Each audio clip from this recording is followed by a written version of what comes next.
Hi everyone, we're here just to talk for a quick 10-minute chat on collars and harnesses. What are the big issues? What should you be looking for? And then if we can, I might use one of my guys. I've got Brandon napping behind me, which is why we're in the living room today, just to show you how harnesses can fit different dogs. So first of all then, collars, because that's an easy one.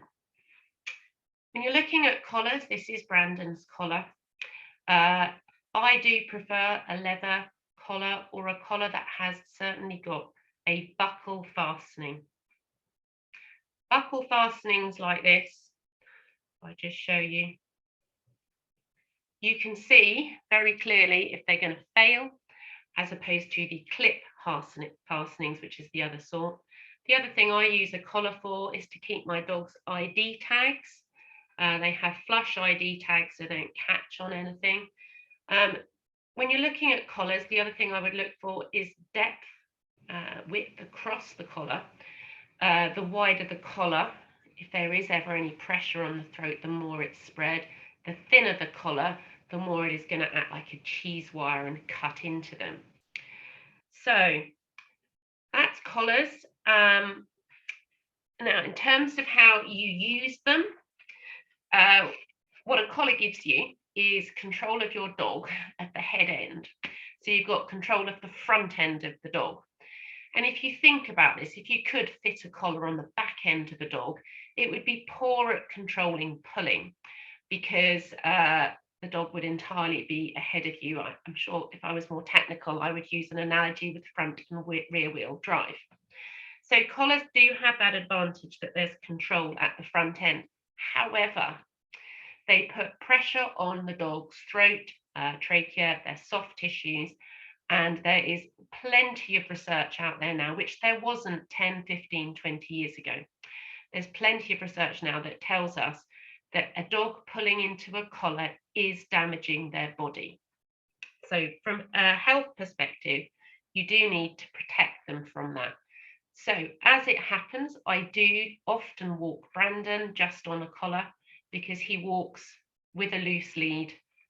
That's it. He always walks with a loose lead. There is no pulling, no lunging. He is a very docile dog. However, that wasn't always the case. When he was younger, he had a body harness and he had a head collar. In terms of fitting the collar, this is another aspect to think of. Some dogs are really phobic about you reaching behind their ears to fiddle around with a clip.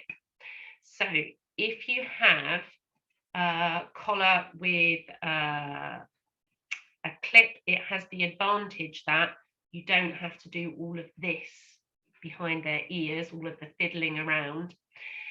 You can just clip it up, but with that clipping sound, you just have to check that your dog's comfortable with that too.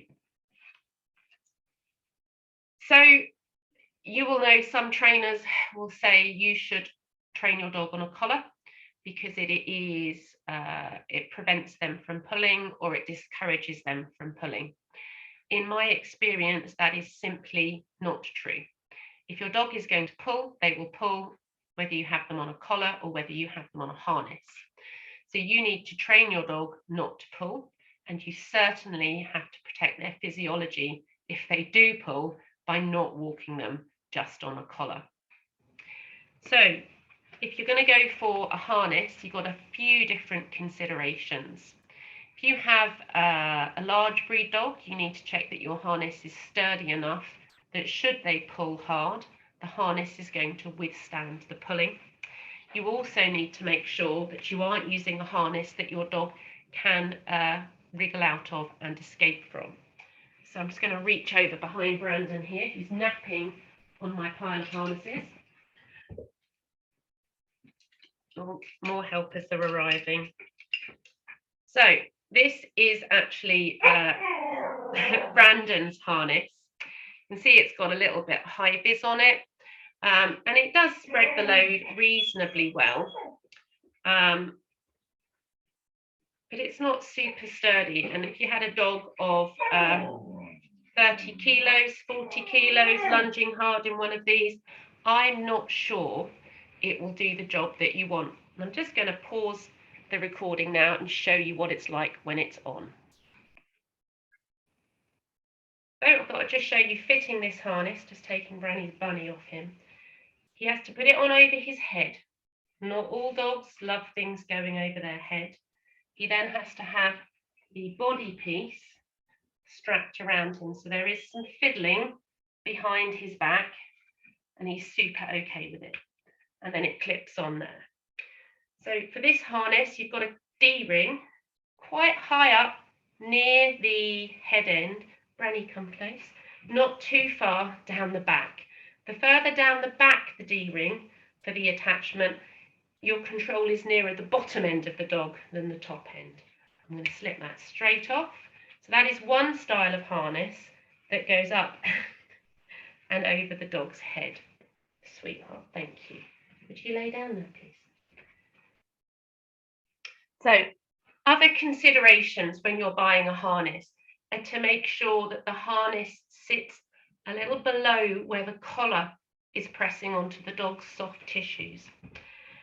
You get harnesses that have a Y shape at the front, and the Y shape is ideal for protecting those soft tissues. You also get harnesses where the dog can step into them. So for some dogs, they're phobic about things going over their head. That can be ideal, and I'll show you one of those now.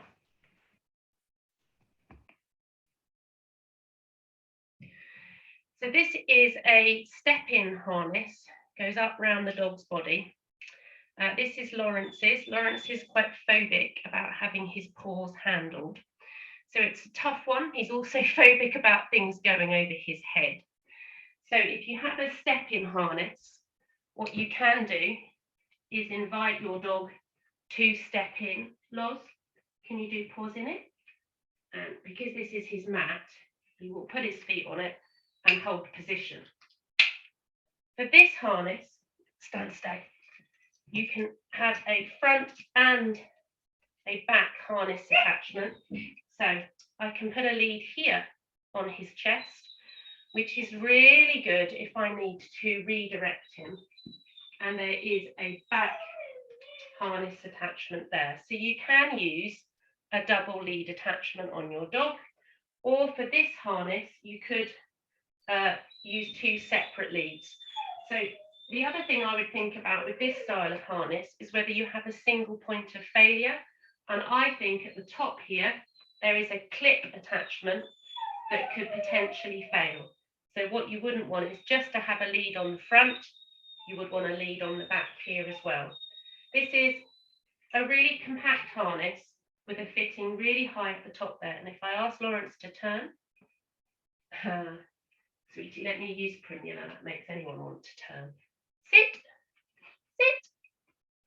You can just about see there's a little gap there between where the collar and the harness sits. It's not fabulous, but for this size of dog, it's a reasonable compromise that if he pulls hard into this harness, the load is spread across his breastbone rather than going into his throat and his soft tissues. So we're going to show you one more type of harness and how to fit it. So this is the step-in. Brandon's one was an over the head. I should just mention with some over the head harnesses, you find that they pull hard on the dog's shoulders and you get a lot of compression across the shoulders and unnatural movement. So these tend to be things like the Julius Canine harness. And that also can be one I have known dogs to escape from. I quite like any harness that does have a chest strap because it makes it harder for them to get their front limbs out should they try to. With any harness, the fit of the harness is the most important thing, and that it is comfortable for your dog. I'm going to show you the final style of harness now. So this is little Annie, who is modelling for us here another harness that has a front fitting. I'm just going to invite her to stand up for some Primula. Stand. So you can see we've got a hook there on the front. This is a True Love harness. Oh dear. Never work with animals and dogs, and certainly never get Primula cheese out. And there's Brandon around. Brandon, you can stay if you lay down, please. Lay down. So that's a True Love harness. And what I'd invite you to do is look at the distance between the breast attachment there and the collar on this style of harness.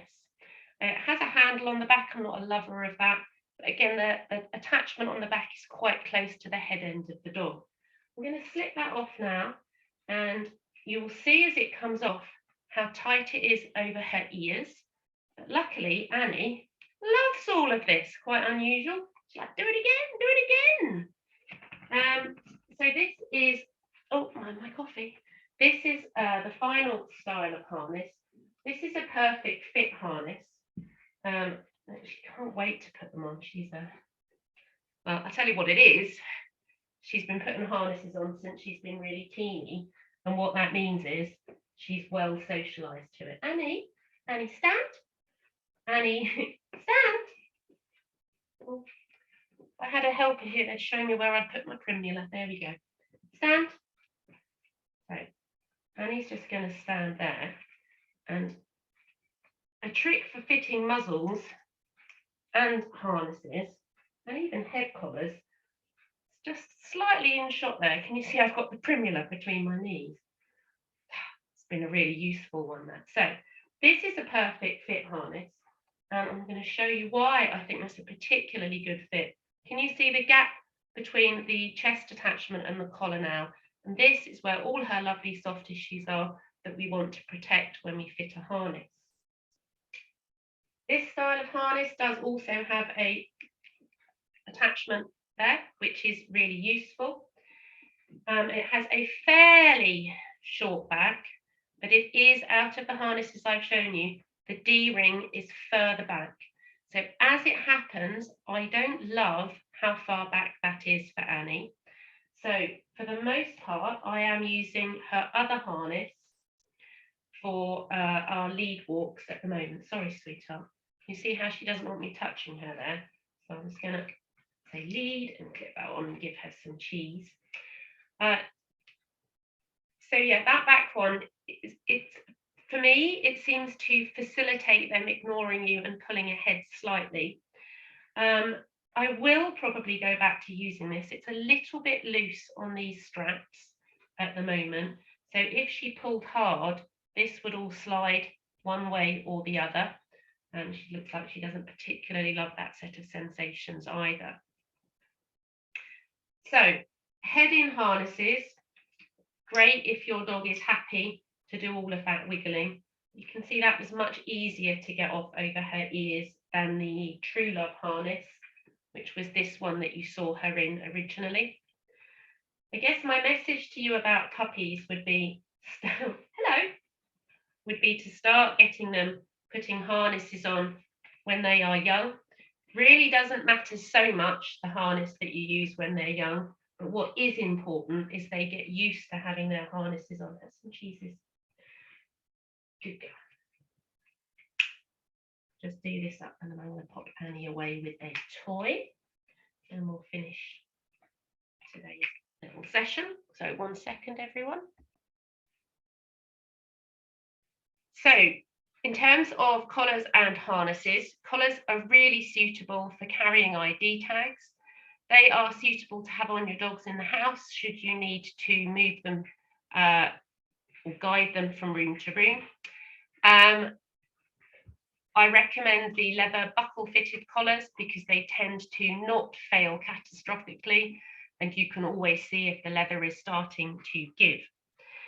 In terms of harnesses, you want to think about safety. So things like high vis, how sturdy they are, how escape proof they are, and whether they have a single point of failure.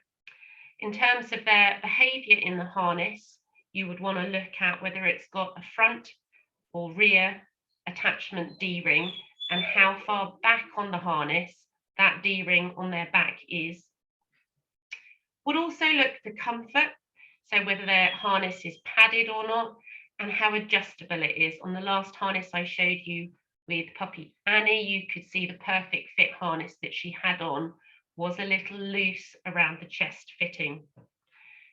In terms of their health, collars are proven to cause long-term damage to soft tissues, their trachea, and their muscle system if their dog pulls into their collar. And that is true for all dogs. It's not just certain sizes of dogs. So until you have trained a good loose lead behavior, it's essential that they are walked on a well-fitted harness. I would just underline that if you're having behavior problems with your dog, because if you're pulling on the lead because you're panicking and overwhelmed and you add feeling strangled to the set of issues that you've got, it does tend to make the overwhelm worse. When you're fitting a harness, you're looking for a distance from the collar to where the harness will pull into the dog. You're also looking that it fits snugly without too much movement. A Y at the front is ideal, and you should avoid shoulder compression on the Julius Canine style harness. In terms of how they fit, you've got a choice primarily between a step-in and a head-in style harness. And however your dog gets into their harness, it is essential that you train them to do it with consent. You saw Lawrence step in by targeting his little mat that's still on the floor behind me. And you saw me with Annie simply using Primula cheese strategically held between my knees so that I could fiddle around with her harness while she's happily engaged in eating cheese. The worst thing to do is to chase your dog round, pin them to the ground, force them into the harness, because it sets them up for a feeling of stress, anxiety, and disempowerment for the rest of their walk. So really important that when you introduce your dog to wearing a harness, which hopefully you do when they are less than 16 weeks old, that you do it in a really positive and consensual way. If you have any comments about harness, any questions, please do feel free to message me. I am not a canine physiotherapist, so I can answer generally from the perspective of training and behavior. And I'm always happy to recommend canine physiotherapists if we feel that one is needed. So thanks for listening, guys, and look forward to keeping in touch with you.